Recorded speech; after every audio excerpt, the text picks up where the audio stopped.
Dice que será en la hora de oración para clamar o pedir para que lo que está pasando pase y que se vaya de aquí. Porque sí ha hecho muchas afectaciones en otros países. Pero aquí el amor y la misericordia de Dios es tan grande que Él nos protege. Amén. Quiero que vaya conmigo al Salmo 133.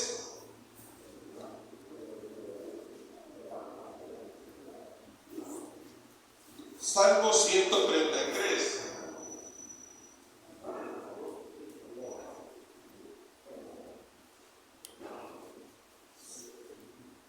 Y puesto en pie, vamos a leer este salmo. Y dice así como está, en el nombre del Padre, del Hijo y del Espíritu Santo. Dice: mirad cuán bueno y cuán delicioso es habitar los hermanos juntos en armonía. Es como el buen óleo sobre la cabeza, el cual desciende sobre la barba de Aarón, y baja hasta el borde de sus vestiduras, como el rocío de Hermón, que desciende sobre los montes de Sión, porque ahí envía Jehová bendición y vida eterna. Porque ahí envía Jehová bendición y vida eterna. Puede sentarse.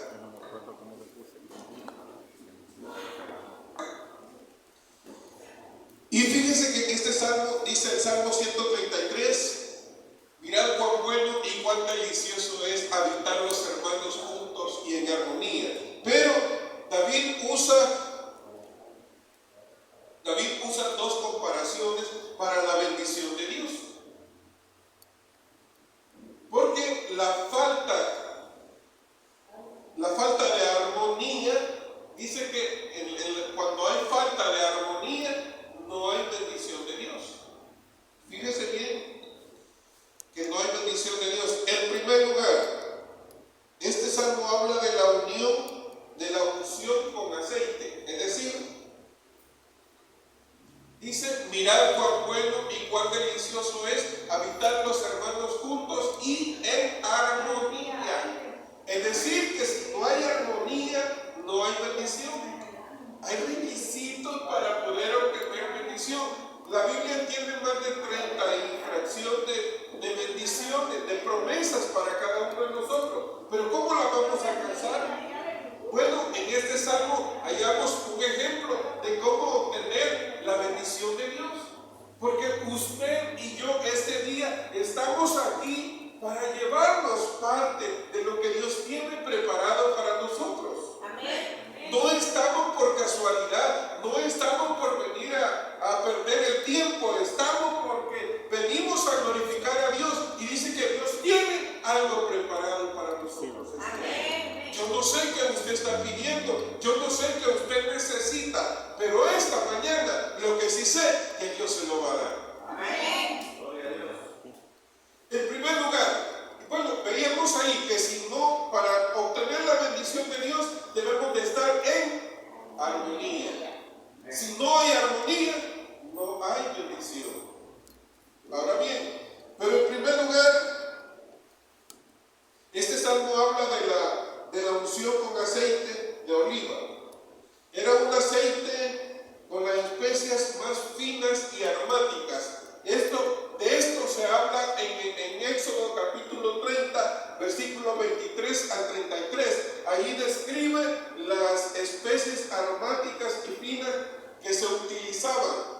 Fíjense bien que estas eran utilizadas para ungir con aceite a los sacerdotes, a los reyes, a los profetas y a los reyes. Para eso se utilizaba todo esto. Pero este aceite era demasiado cuando se utilizaba para ungir al sacerdote. Fíjense bien, no solo al sacerdote, para ungir al sacerdote, al profeta y al rey. Dicen que se utilizaba entre 3 a 5 litros de aceite para ungir al sacerdote, al profeta o al rey. Y dicen de que esto se hacía era como algo que simbolizaba la presencia del Espíritu Santo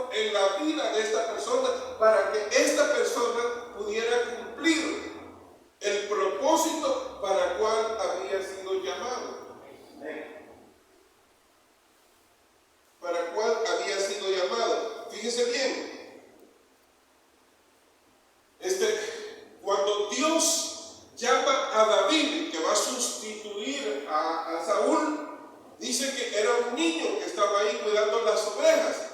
Pero si usted se pone a pensar y dice, mire, es que David, siendo un niño, y este Israel, tan guerrero que es, está metido en todas las guerras con todos sus enemigos, ¿y qué va a hacer un niño? Obviamente nada. Porque nosotros sin Dios somos nada, pero con Dios lo tenemos todo. Entonces, ¿qué significa esto? De que David era un niño, pero ese niño iba a ser utilizado por Dios. Entonces, a través de la unción que se iba a hacer con el aceite, era simbólicamente el Espíritu Santo morando en David para darle la capacidad para que él pudiera gobernar como rey. Entonces, de eso está hablando el Salmo 133, de la unción con aceite, y dice de que es como el buen óleo que desciende, dice, desde arriba, que se le echaba y llegaba hasta el borde de sus vestiduras, porque utilizaba de 3 a 5 litros de aceite. Ahora bien, nos damos cuenta de que este aceite era un aceite fino, y había 2 cosas que se utilizaban, como dije. La primera era para la consagración hacia Dios, y la segunda era la unción que el Espíritu Santo iba a poner sobre el sacerdote, el profeta o el rey, para cumplir determinada obra que tenía que realizar. Ahora bien, nosotros, dice la Biblia, en el Antiguo Testamento, dice en Primera de Juan, en el libro Primero de Juan, capítulo 2, verso 20, de que hemos sido ungidos con el Espíritu Santo de Dios. Es decir, que nosotros no vamos a necesitar esos 3 o 5 litros de aceite para que nos unjan a nosotros para cumplir determinada obra, sino que nosotros, dice la Biblia, que desde que creíste fuiste sellado con el sello del Espíritu Santo de Dios. Es el Espíritu Santo de la promesa. Ahora, ¿qué hace el Espíritu Santo en nuestras vidas? Yo era un cobarde antes de que el Espíritu Santo llegara a mi vida. Y si yo le pregunto a cada uno de ustedes, me diría lo mismo, porque antes de nosotros venir a Cristo no hablábamos ni queríamos que nos hablara del Evangelio de la salvación.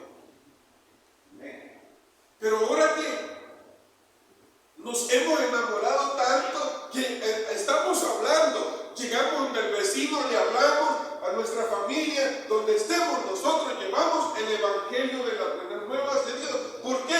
Porque somos movidos por el Espíritu Santo de Dios. El Espíritu es el que nos hace a nosotros cumplir la obra para la que hemos sido llamados. Y fíjese bien, Pedro era uno de los discípulos de Jesús. Y Pedro había pertenecido a una célula terrorista de aquellos tiempos. Es decir, Pedro era guerrillero, o fue guerrillero, y era experto en combate y sabía pelear. Entonces dice que cuando iban a prender a Jesús, dice que él sacó su espada y le bajó la oreja a Malco. Dios no permitió que le cortara la cabeza, porque esa era la intención de Pedro. Y Jesús le dijo, Pedro, no es así como se tienen que hacer las cosas. Pedro no tenía la unción del Espíritu Santo de Dios.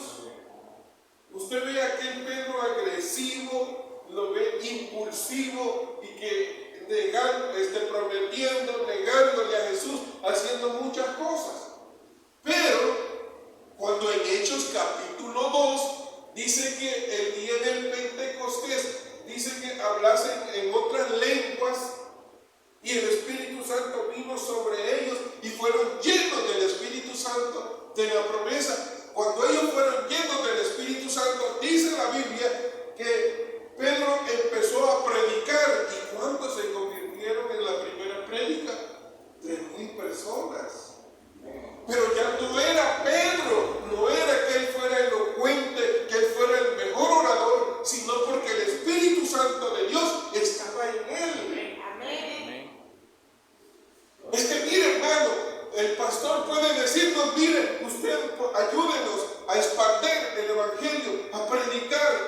atraer más, hágalo. Pero muchas veces nosotros sentimos temor o sentimos que no somos capaces, pero nosotros tenemos el Espíritu Santo de Dios, somos capaces y podemos realizar la obra para la cual hemos sido llamados. ¿Y cuál es la obra?